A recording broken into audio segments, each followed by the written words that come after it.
So I found out today is Hobbit Day.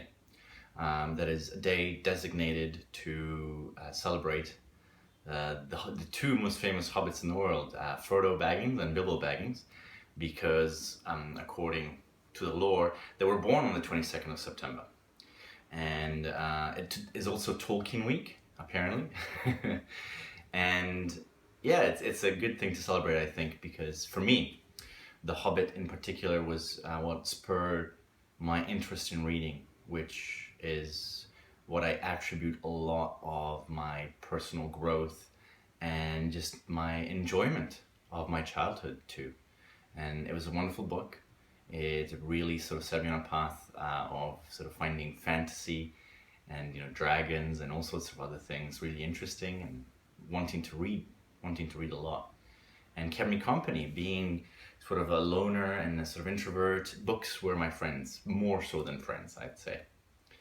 And yeah, but Tolkien was a wonderful writer, and he, a bit of a crazy man. He pretty much invented the books to find a place for for the language he created to have sort of a story around it. And he was also very keen to create a mythology for the English that could be comparable to that of the Norse sort of mythos of another ring story, and all those wonderful sort of Nordic stories. And to me, it's just a wonderful book, wonderful series of books. Lord of the Rings I read when I was maybe 10 or 11, and I've been reading it. I've read it several times, and once used it to set a record for reading. I read it in, I think it was 11 hours. I was reading over 100 pages an hour, and non-stop. I pretty much only stopped for a pee break and one meal, and I really loved it. I used to know all the names, really sort of appealing for someone autistic.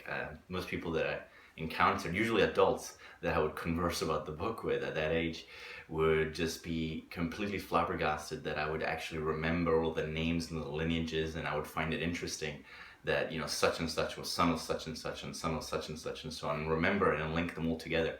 Whereas they were always saying, "Oh, I can't even remember who this person is." Whenever it crops up, I'm like, "Who is that again?" But to me, it made sense. I found it wonderful, and I wanted to know more. I read through the entire appendix of The Lord of the Rings, and ended up reading the Silmarillion and some of the other sort of wonderful books attached around that lore. It was empowering, I guess. It was great to have, as a nerd for that, or a geek of that particular lore, the ability to know pretty much everything. A lot of the time when you have a TV series or a book that you're fond of, there isn't extra material that has been built around it. You kind of have to imagine it. People create fan fiction and so on. But Tolkien had pretty much worked out almost every single detail around the entire set of story, spanning several thousands of years.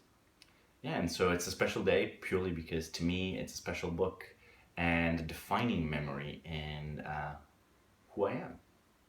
Anyway, hope you celebrate Tolkien Week and Hobbit Day. Go out and have second breakfast and have a good time.